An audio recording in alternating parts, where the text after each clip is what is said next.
Hello दोस्तों, मैं अवनीश कुमार हाजिर हूँ एक्सीलेंट स्टडी पॉइंट एंटीना बताने। हमारा टेंस चल रहा था।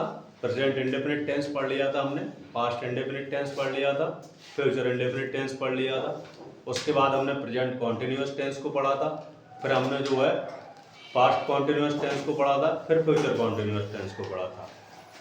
उसके बाद हमने प्रेजेंट परफेक्ट टेंस को पढ़ा था, फिर हमने पास्ट परफेक्ट टेंस को पढ़ा था, फिर हमने फ्यूचर परफेक्ट टेंस को पढ़ा था।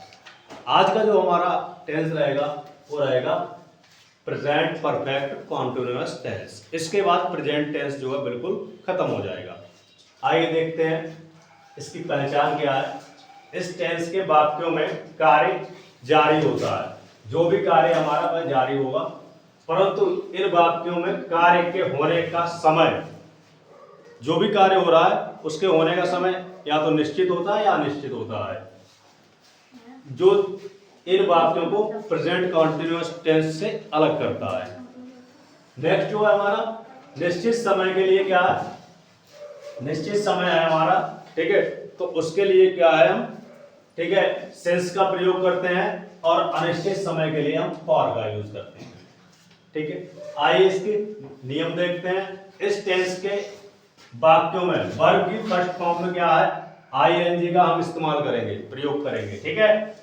नेक्स्ट जो है एक वचनकर्ता के साथ जो हमारी हेल्पिंग वर्ब रहने वाली है वह रहेगी हैज बीन, और बहुवचनकर्ता के साथ हमारी हेल्पिंग वर्ब रहेगी वो रहेगी हैज बीन।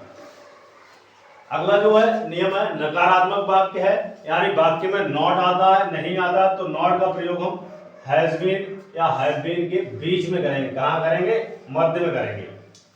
नेक्स्ट जो है अगर वाक्य इंट्रोगेटिव है और वाक्य की शुरुआत क्या शब्द से हो रही है, तो हम कर्ता क्या के स्थान पर कर्ता के अनुसार जो है इसका हेल्पिंग वर्ब का प्रयोग करेंगे। अगर कर्ता हमारा एक वचन है तो हमारी हेल्पिंग वर्ब रहेगी हैज बीन, और कर्ता हमारा बहुवचन है तो हमारी हेल्पिंग वर्ब रहने वाली है हैव बीन। नेक्स्ट जो है अगर वाक्य इंट्रोगेटिव है और वाक्य के बीच या मध्य में कोई प्रश्नवाचक शब्द आता है, तो सबसे पहले हम क्या है प्रश्नवाचक शब्द की अंग्रेजी लगाएंगे। आइए देखते हैं एग्जाम्पल। तुम 3 घंटे से खेल रहे हो, तुम 3 घंटे से खेल रहे हो। तो आइए इसको हम ट्रांसलेट कैसे करेंगे। सबसे पहले सब्जेक्ट हमारा यू, यू, अब यू जो है बहुवचन है तो इसके साथ लगाएंगे हम have been, you have been, you have been playing. अब बस वर्ब भी कौन सा फॉर्म करेंगे, यूज फर्स्ट फॉर्म। अब इसमें आईएनजी लग जाएगा। You have been playing here for 3 hours, here for 3 here for 3 hours, ये हमारा बन गया टेंस। नेक्स्ट जो क्या है देखते हैं। मधु को कल से बुखार आ रहा है, जो मधु है उसे कल से बुखार आ रहा है। इस टेंस को हम कैसे बनाएंगे, मधु, मधु, ठीक है। अब मधु हमारा क्या है एक वचन है, तो मधु के साथ हम हेल्पिंग वर्ब लगाएंगे has been, Madhu has been, ठीक है। Suffering, suffering, Madhu has been suffering from fever,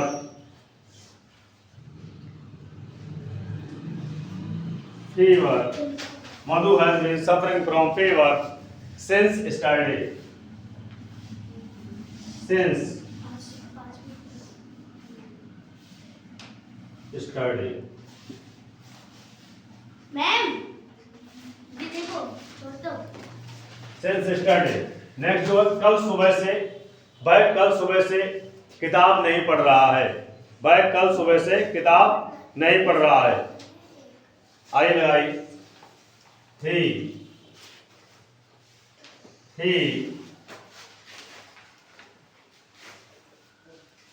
has not।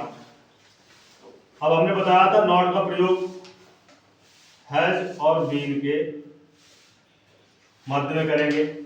he has not been reading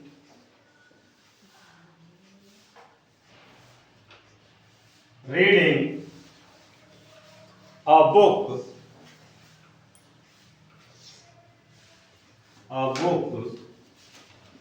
since morning.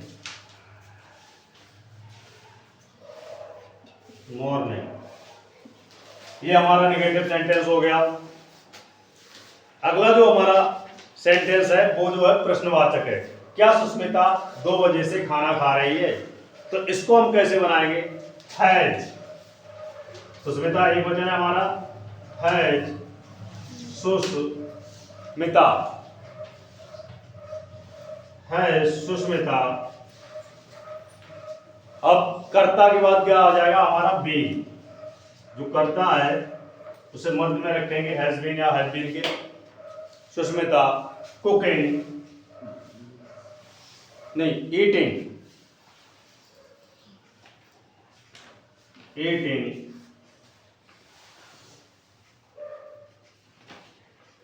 The food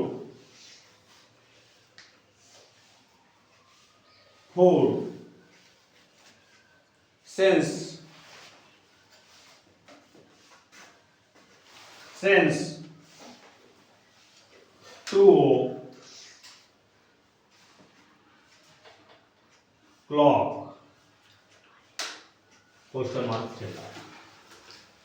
next जो हमारा सेंटेंस है वो इंट्रोगेटिव सेकंड टाइप का है। इसे हम कैसे ट्रांसलेट करेंगे? सेंटेंस है गीता 2 बजे से नदी में स्नान क्यों कर रही है? क्यों कर रही है? अब इसे हम ट्रांसलेट करेंगे। तो सबसे पहले इसमें हमारा आ जाएगा, क्योंकि इस पहले का अंग्रेजी वाई आ जाएगी, why has Geeta, why has Geeta been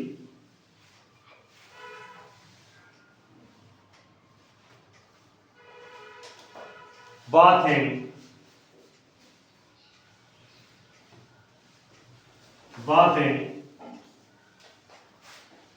in the river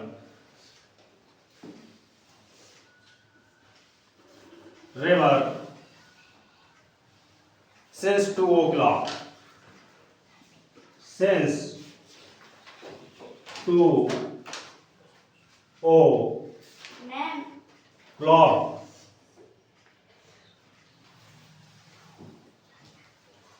आइए इसके जो रूल्स देखते हैं हम क्या होंगे बनाने के वाक्य को। सबसे पहले अगर हमारा सिंपल सेंटेंस है तो हम करेंगे सब्जेक्ट का यूज करेंगे, subject plus helping verb,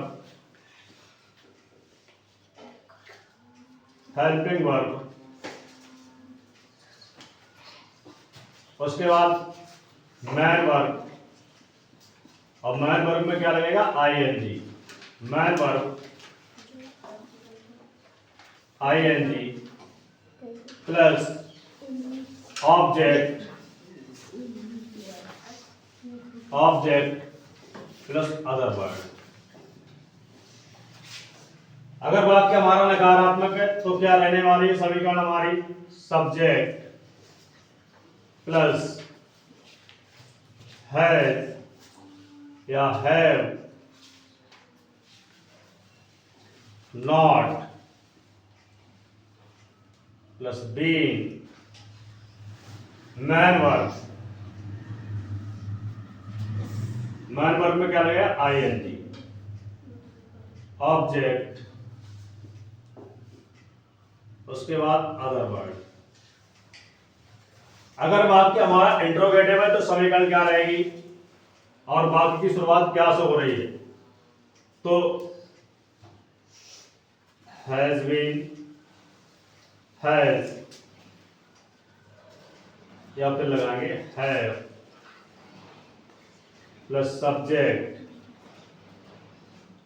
plus been subject plus been, उसके बाद मैन वर्ब में रहेगा हमारा आईएनजी, उसके बाद हमारा आ जाएगा ऑब्जेक्ट, नेक्स्ट आ जाएगा अदर वर्ड। ये रहा इसका समीकरण। एक और देख लेते हैं इसी तरह का वाक्य। अगर वाक्य में क्या आता है तो हम क्या करें, तो हमारी समीकरण क्या रहेगी, हैज प्लस हैव, फिर subject plus not plus been, main verb में आईएनजी, उसके बाद ऑब्जेक्ट, फिर अदर वर्ड। अगर वाक्य के मध्य में कोई प्रश्नवाचक चिन्ह आता है तो हमारा समीकरण क्या रहने वाला है, तो सबसे पहले प्रश्नवाचक शब्द,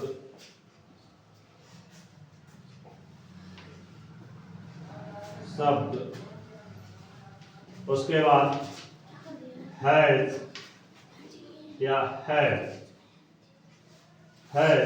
हैव प्लस सब्जेक्ट, उसके बाद बीन,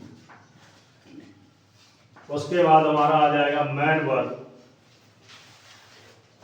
वर्ब में आईएनजी, उसके बाद आएगा object plus other word. Next एक और देख लेते हैं। अगर वाक्य प्रश्नवाचक है और वाक्य में सेकंड टाइप का और नॉट आता है तो समीकरण क्या रहेगा हमारा, प्रश्नवाचक शब्द प्लस हैज बीन या have been plus subject plus not plus been, main verb और मैन वर्ब में आईएनजी, उसके बाद रहेगा हमारा ऑब्जेक्ट और उसके बाद आएगा अदर। जो आपके जो प्रेजेंट परफेक्ट कॉन्टिन्यूअस टेंस के जो भी वाक्य हैं वो इसी स्ट्रक्चर के आधार पर बन जाएंगे। और देखते रहें हमारे चैनल को। कृपया वीडियो को लाइक, सब्सक्राइब और शेयर करें। जय हिंद, नमस्कार।